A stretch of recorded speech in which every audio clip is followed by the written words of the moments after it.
ومكروا ومكر الله والله خير الماكرين إذ قال الله يا عيسى إني متوفيك ورافعك إلي ومطهرك من الذين كفروا وجاعل الذين اتبعوك فوق الذين كفروا إلى يوم القيامة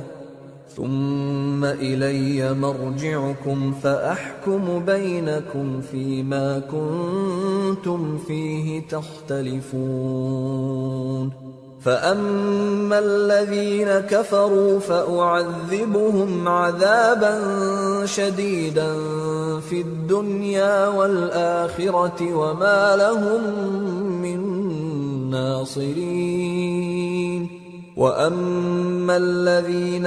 آمنوا وعملوا الصالحات فيوفيهم أجورهم والله لا يحب الظالمين। और वो यानी यहूद कत्ल ईसा के बारे में एक चाल चले और अल्लाह ने भी ईसा को बचाने के लिए तदबीर की और अल्लाह बेहतरीन तदबीर करने वाला है।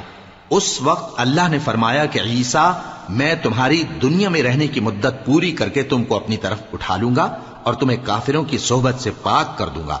और जो लोग तुम्हारी पैरवी करेंगे उनको काफिरों पर क़यामत तक फायक व गालिब रखूंगा। फिर तुम सब मेरे पास लौट कर आओगे तो जिन बातों में तुम इख्तिलाफ करते रहे उस दिन तुम में उनका फैसला कर दूंगा। अब जो काफिर हुए उनको दुनिया और आखिरत दोनों में सख्त अजाब दूंगा और उनका कोई मददगार न होगा। और जो लोग ईमान लाए और अमल नेक करते रहे उनको अल्लाह पूरा पूरा सिला देगा और अल्लाह जालिमों को दोस्त नहीं